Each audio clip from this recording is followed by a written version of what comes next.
Hello, guys. Hopefully the stream is up and good. I did a little bit of fidgeting with it today, so shout out to the people that randomly hopped into the stream for a couple minutes today.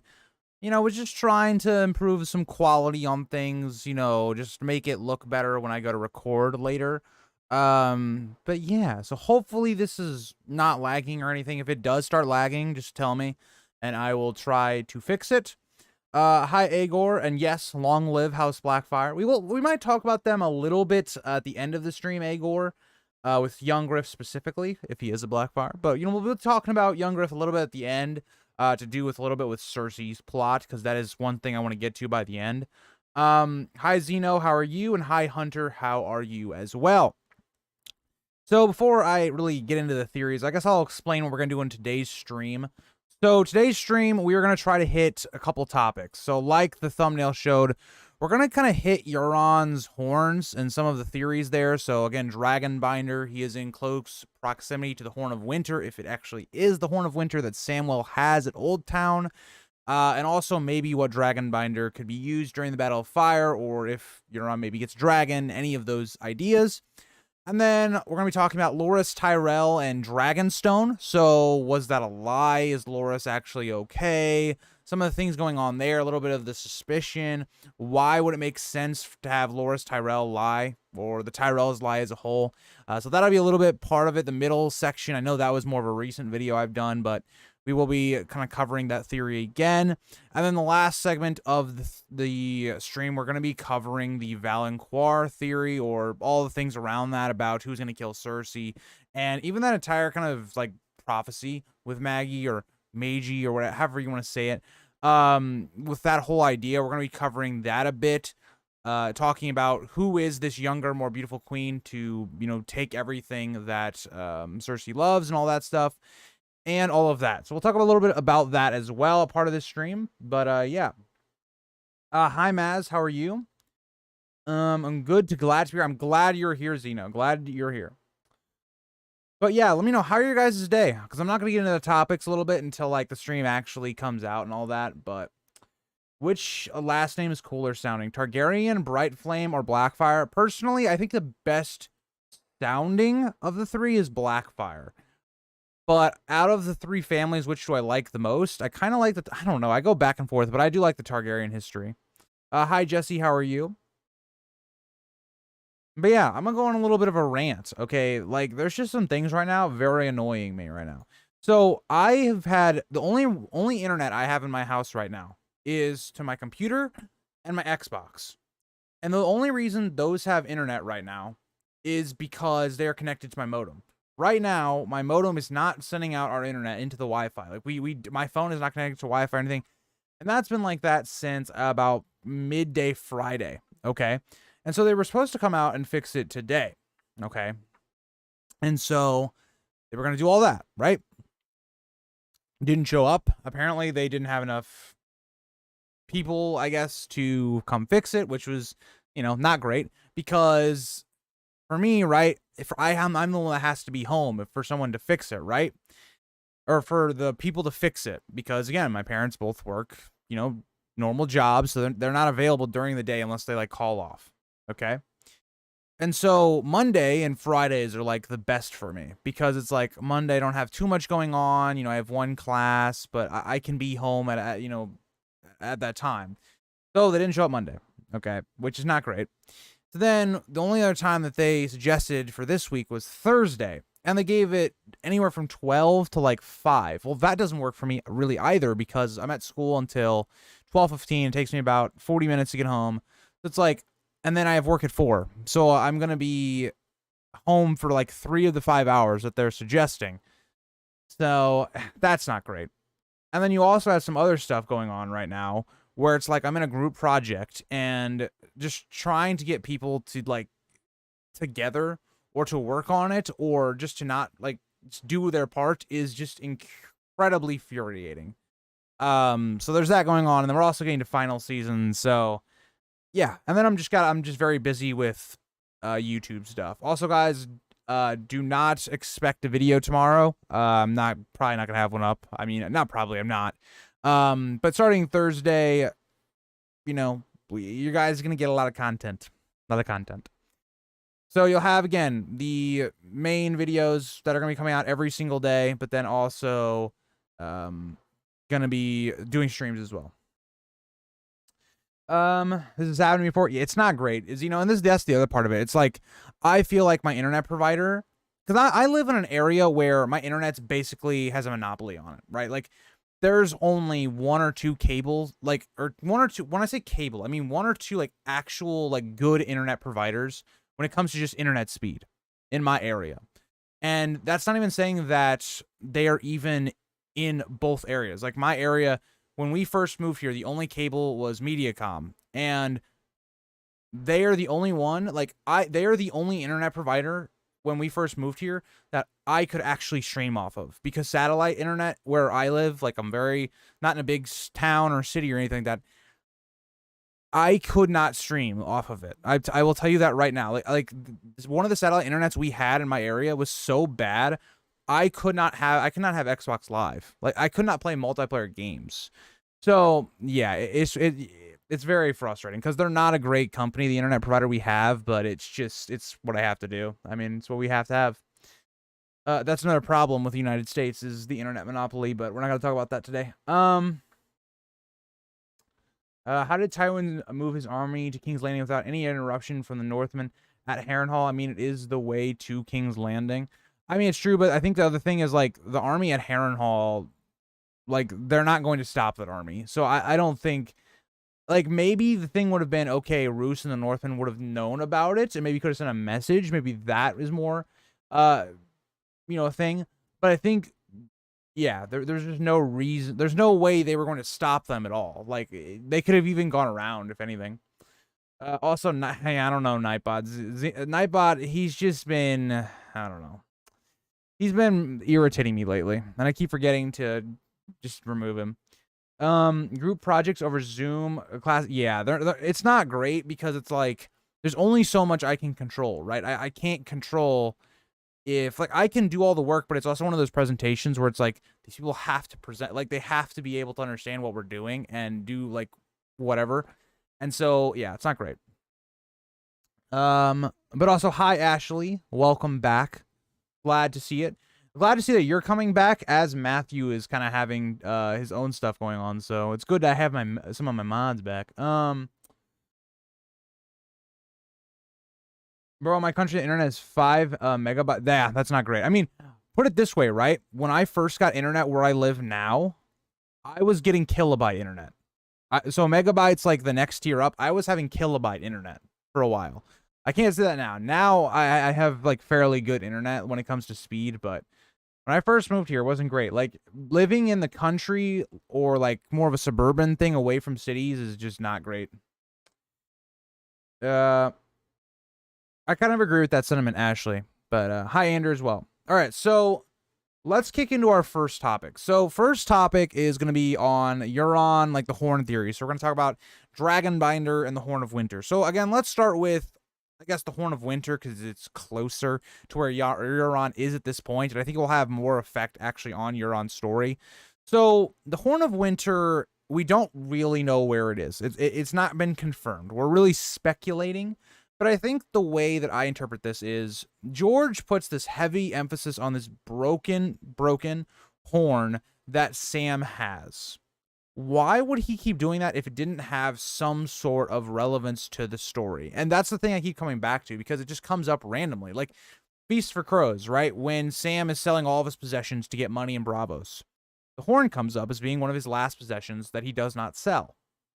Well, why would George bring that up if it wasn't important to the story? Why would George have Sam bring this horn with him if it wasn't important? And then you also pair that with, okay, of all of the places to Sam to go, he's going to the place where we see Euron, who also has apparently a knowledge with horns, having Dragonbinder. It seems very interesting, right? That we see Euron and Samwell are likely going to meet each other at some point. And then we're sitting here and we're going, okay, well, how does the wall come down? Right? Like, it's not, I highly doubt it's going to be something like we saw in the show where it's just a dragon and it just blows the wall down. That doesn't really seem to make any sense. But at the same time, how do we get south of the wall? We know it has to happen. Something has to happen to allow the others to get through. it doesn't seem like they're just going to go around the wall. That doesn't really make sense. And also, when you have a time-sensitive thing where it's like you can't wait a whole nother book for them to go around, it just doesn't make any sense. So something has to happen in which a part of the wall either loses its magic or it breaks or something has to happen. And when we look at all of the theories that I think, you point to, I think the idea that Euron, in his sack of Old Town, or this fight, he encounters Sam, and maybe he recognizes this horn as being more than what it is. And that maybe he blows it, maybe he just takes it and then pieces it all together later.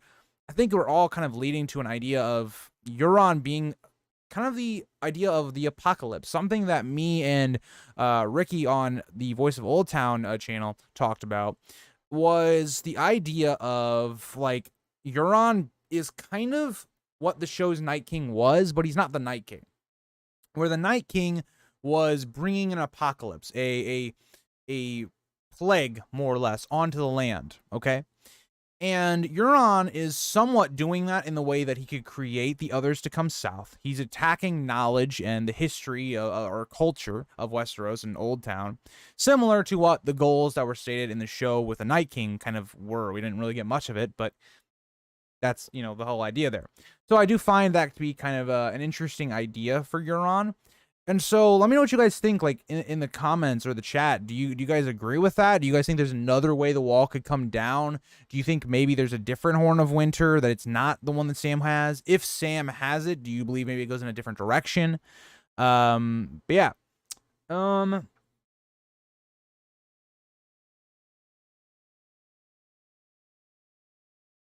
Targaryens are a bit crazy for me. Fair enough. Young Griff should be, or should get a dragon. I would like to see that, right? Because we have this idea that, like, I brought this up in a video I recorded, I think Saturday. The idea here is, like, George confirmed there was going to be, like, a second Dance of the Dragons. He stated that. I don't know if it was an interview or it was, like, an article he did. But how do you have a Dance of the Dragons if only one person has a dragon? Like, you could go off the names, I guess, the Blackfire, and, even if Young Griff's a Targaryen, right? Like, that whole idea, but it doesn't really ring the same, especially if he's a Blackfire. If he's a Blackfire, it's more like another Blackfire rebellion. High Passing Wind, how are you? Is Euron really important to the story, and what is it meant for now that he just took 4 islands and sent Victarion? Okay, so the way I would look at this is the shields is basically a death trap, right? Like, Euron, or not a death trap, but the people that are manning those islands, it doesn't look good for them, right? A lot of the people that he gives those islands to are not really loyal to Euron. They were loyal to other people, right? So, again, one of them we see is one of Victarion's, like, upper, I think it's Newt the Barber, I believe is his name. But he's one of the people that is given one of the islands. And it seems like these islands are basically going to be fodder. Like Euron is using that to get the armies to go there to retake them so he can go other places. A lot of what Euron's strategy looks like right now for me is, like, he's attacking here so that he can move here. So forces are occupied over there, but they're not occupied over here. Right? So, like, if he was going to attack Highgarden, well, if the forces are worried about the shields, the Arbor, or Old Town, he can move his forces, then take Highgarden, because there's no forces there. So that's kind of where I think he's maneuvering right now. But the idea of Victarion kind of going over to Dany and all of that, like, I think Euron, I'm still uncertain as to what his goal there is, because I think Euron has to know that Victarion is going to betray him. Or maybe Euron just trusts that Victarion won't, right? That Victarion will be that loyal brother to him like he was to Balon, and he just blindly trusts that. It kind of feels weird that he would do that, given that I think he's a very cunning person. But I think the significance there is, like, maybe Euron is planning that Victarion is going to get stupid and he's going to blow the Dragonbinder, or someone will in his name, and that will give the dragon to Euron. I don't like that theory, personally. But, who is crazier, Euron or Aerion, or I don't know why I said Euron. It's a very close name, but Aerion or Prince Viserys? I would say Aerion.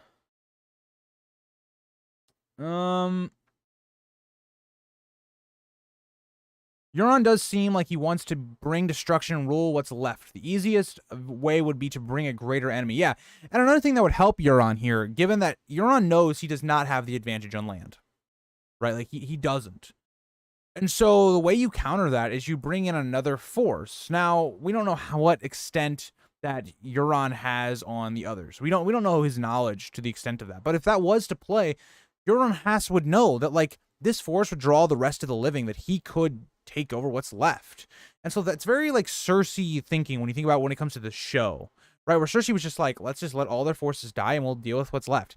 That's what Euron could be thinking here, right? And that's not out of character. I think that makes a lot of sense for Euron. How do you think Euron will be beaten? I think it's going to be a combination of things. I really liked the idea of Bran and Euron having kind of these, like, warging battles or kind of mental battles as he grows in power. But also, there's going to be a combination of other things, right? I think Euron and the threat of Euron probably will be dealt with after the others, more than likely. So it's going to be a combination of that and the forces of, like, whatever's left of Dany and Jon's coalition, even Young Griff as well. Good evening, everyone. How is it going? It is going, it's going okay, Matthew. Not everything's going great. I didn't even talk about my fantasy football team that lost by, like, 3 points when Justin Herbert literally just needed to just stop playing with, I don't know, something. Like, he just wasn't doing his job. Like, he literally needed to get, like, 15 points, which he's been averaging, like, 21 all season, and he just shit the bed, so I lost. It wasn't great. Fantasy football has not been going my way the last couple weeks. I started out 7-0, and now I'm like 8-3, and I've just been getting really bad luck. Do you think we'll learn more about his character, or will he just be a one-note villain? Ander, that's an interesting idea, because I wouldn't say he's a one-note villain, because we have gotten a little bit on him, but I definitely think he's underdeveloped. Like, we need more of him. And the problem with wanting more of him, right, is that there's no real POVs left to give us more into him, right? Like Euron, we know, is going to probably die early in Winds of Winter.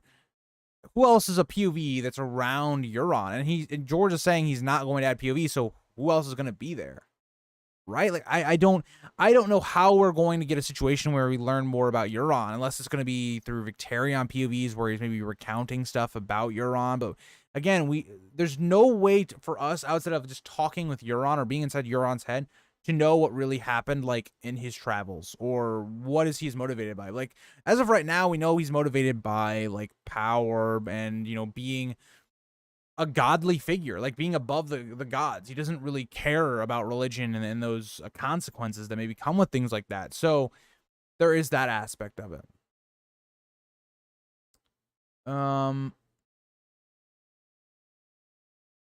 Also, guys, I do want to point this out. I'm really going to only answer, like, questions or things on the topic we're talking about for these certain streams, just based upon the fact that, like, I'm also using these for a recording, so I'm going to go back and edit these through. But yeah. But I would save the question about King's Landing until a little bit later when we start talking about Cersei. I don't see the wall falling, but I could see it being overtaken, especially if the Night's Watch, Wyling, and Stannis' men kill each other. An unguarded structure is a vulnerable structure.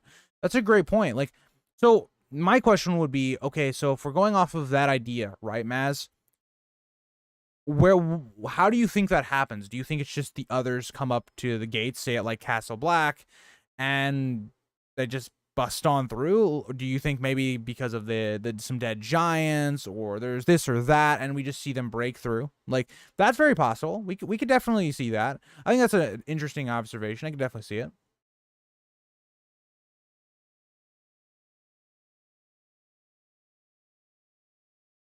That's a great point, Ashley. Maybe that is what Marwyn is seeing in some of that. I agree. That'd be really cool.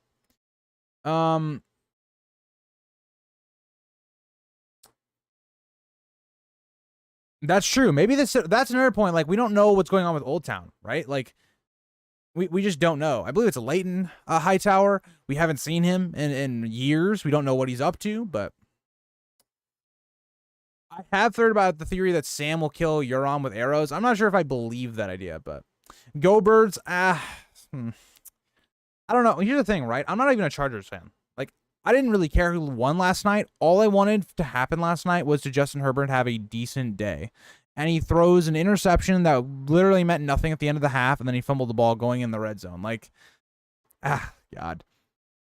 I think it'd be cool if we see Victarion kill him in a Dream of Spring post long night. Maybe, yeah, that'd be really cool. My thing is, like, I don't know if Victarion's gonna survive that long. I think it would be more fitting if maybe someone like Asha killed him. But I mean, it would be fitting for Victarion to kill him, but I like the idea of Asha also doing that. That's true. That's very possible, Matthew. Like, I think Cersei's only route to power, if George wants to keep her alive, it's going to be, she's going to have to marry Euron or some alliance there, just like how it was in the show. But I think my question for, like, Euron, right? It's like, why marry Cersei? Like, he doesn't at this point need, because Cersei, if she's off the throne, right? If young Griff takes her out, the legitimacy of her is pretty much gone. There's no point really to marry her. Also, you got to think, are the Westermen even going to follow Cersei at this point? Like, I don't know.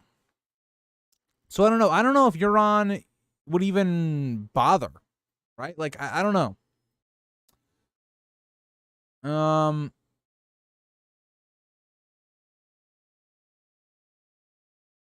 I definitely think we could see it from Sam. I think that makes a lot of sense. Ice spiders, yeah, you'll love to see that. Also, good observation, Ashley, about Loras being the one that does it. I think the X factor in the Euron Victarion situation is Maquaro. Euron couldn't have known Vic would gain. That's true. That's another good point. But I just like it doesn't make any sense when you look at Euron's plan with Victarion. It's like, either way, right? Victarion was going to ally. Also, hi Casper, and you are good. If you look at the situation there, Euron had to know that Victarion was going to just go to Dany's side, try to marry her, whatever.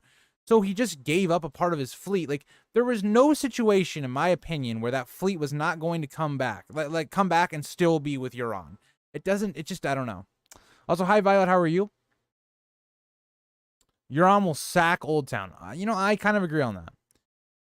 But yeah, High Towers are very suspicious. And a part of me thinks that George hadn't really thought out the lore behind the High Towers fully until he wrote Fire and Blood. And that's why we haven't seen them as much. That's kind of that's kind of the vibe I almost get. Like, he hadn't really had them fully thought out. Like, they're so significant in the past, but then they come in the modern story and they're just not, like, they're very limited in, like, there's like anything mentioned about them or characters from them as well. But I don't know. I mean, to be fair, the Tyrells are part High Tower, but we haven't actually seen, like, the actual High Towers, like the Old Town very much. I agree, Ashley. I think that makes a lot of sense with the Dusky Woman. Do you think Dragonbinder actually works? All the information we have is from Euron, including his oarsmen dying. It could be all lies from him. Yeah, so let's kind of transition now to kind of the Dragonbinder stuff. So, Dragonbinder is a weird one for me, because we have literally nothing to prove that it actually works. Like, nothing, right? Like, Euron has nothing he can justify by saying, oh, this worked at one point. Like, no, the only dragons are Daenerys's. So we have no idea if this actually works. We know it has some really weird side effects. Like, we know that from blowing it. We don't know what those entail. Like, for all we know, if Victarion blows this horn, or someone around him blows this horn at Marine, it could just infuriate the dragons. Like, that's really what it could be. Like, I don't know how this horn is just instantly going to make the dragons go under the blower's control, or how that even works. Like, there's so many questions, because we could eventually just find out that Euron is a fraud. Like Euron is saying all these things and winning over the Ironborn, but in reality, like, he doesn't really know what he's talking about. He's a fraud, more or less. So that is a big possibility. Now, if Dragonbinder is used, I don't think it's going to have the effects that Euron thinks it's going to. Because Euron, I also talked about this a lot on a collab, but I don't think it makes sense for Euron to get a dragon. I think already Euron's going to be possibly getting some Krakens. And I don't mean, like, under his control, but, like, he'll summon them for this battle with the Red Wine fleet. I don't think, like, he's going to have a Kraken army. And I just don't think it makes sense to give him a dragon, give him all these other things.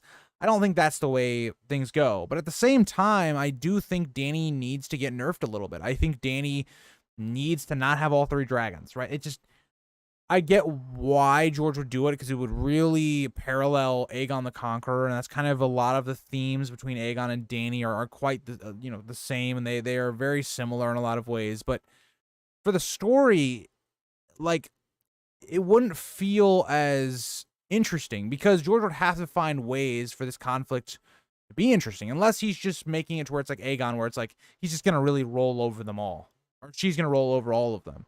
I don't know. I just don't. I don't agree with that. And so the way we look at the story right now is how do we have that not happen? And the ways I think that maybe couldn't happen is we either see a dragon dying. We could see maybe one of these dragons going to someone like Young Griff. Again, we know Young Griff, probably regardless, is going to have dragon blood. He could tame one. That is a very high possibility. We know that Dany is struggling to even control the dragons, even Drogon to a degree, right? So I think all these things culminate, and I don't know what the Dragonbinder significance is. I think the Dragonbinder could be used as something that maybe annoy the dragons, could be used as something to get their attention, maybe even has the opposite effect. I don't know. What do you guys think on Dragonbinder? Tyrion will blow the horn and ride a dragon through his secret Targaryen blood. Oh boy, that's a whole nother theory, but possible. Is Euron actually wearing Valyrian steel armor, or is it just glamour to imitate his foes? I view it as the same as Dragonbinder. For anyone other than Euron, it would be no doubt fake. I agree, Matthew. I think I like that idea that it is a glamour. Like, think about how difficult it would be to find Valyrian steel armor, right? Like, I don't know. I think I agree with that. But agreed, passing wind. I agree, Zeno. Just too many dragons.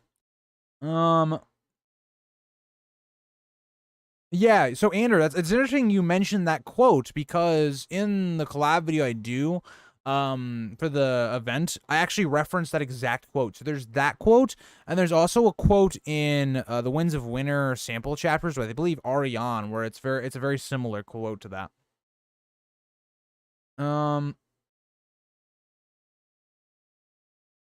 Agreed, Ghost. Agreed. I believe so. Yes, Ashley. I know. I'm pretty sure it was a high tower. I know it was one of the like higher families in the Reach. I agree, Metal. I agree. I agree. It doesn't make any sense to me.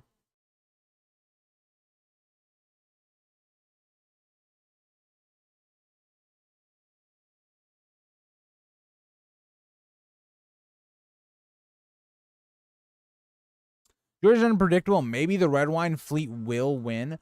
That's possible, but I think I don't know. I've gone back and forth on this, right? Because the idea of the Red Wine fleet winning, it would kind of feel like, why did we go through this whole Greyjoy arc if that was the case? So, like, was the case just to get Victarion to go to Meereen? Was it just to get Asha back in the north to be involved with that? Was that maybe the point? I don't know. I don't know if I agree with that. Or maybe he somehow made that armor. Maybe he found the ways to like make Valyrian steel without a dragon or something like that. All right, let's move on from Euron. So let's talk about Loras Tyrell, and Dragonstone. So I talked about this theory a little bit. I think it was like a month or two ago. It wasn't that long ago, but let's look at this and see what's going on. So Loras Tyrell, we're told in Feast for Crows, in one of Cersei's like later chapters, that Loras Tyrell has died, or not died, but he's dying. He's taking a lot of big injuries. He's looking like he's on his deathbed. He's basically, if you believe that's actually Quentin at the end of Dance, then it's Quentin. It's basically like Quentin condition. And all of this was reported to Cersei by Orain Waters. Now, where this theory kind of comes from is the idea that we don't have anyone else confirm this, right? Like, there's nobody else that can tell us exactly like what happened. We don't have any verifiable evidence. And when you think about the timing, right? Like, this all happens like what, 3/4 of the way through Feast for Crows. Okay. We then see, if you look at Dance of the Dragons, this is all kind of happening at the same time. But even when you get like 2/3 into Dance, where like Feast starts to kind of pick up from the end of that book, no information is ever like talked about that Dragonstone was taken. It's always like, oh, there's a siege at Dragonstone, or maybe there's people sieging it, or whatever. But no, this is never confirmed. And so is this information is traveling slowly, which doesn't seem to make sense given the rest of the other parts of the story and how we've been taught that information travels quite quickly. So what's up with this? Is it just the case of stuff is not traveling? Is it just George wants to hold off something for some reason? What's up with this? Now, there is some things where I'm like, okay, you know, Stannis in the north, they wouldn't get this information, right? They wouldn't get this information very quickly, right? So that makes sense. But people like Sansa doesn't know that it's fallen yet, doesn't really make sense. Littlefinger gives off no indication that he knows that siege has been lifted. And they're also like not that far away. Like, I don't know. Like, and then you also look at people actually in Cersei's POV chapters. It doesn't seem like anybody else can verify this. There's nobody coming back to tell this. Now, we also, again, know that the Red Wine Fleet is probably going to be, again, heading towards Euron, right? We know that's probably going to happen, but we have no actual evidence to Loras' actual injuries. And so the question then becomes, if we're looking at the story, why have Loras like be lying or faking this injury? Why have Cersei believe all of this? And that's the big question. Like, I don't know what the purpose would be. Would it just be to get Loras out of harm's way because Cersei's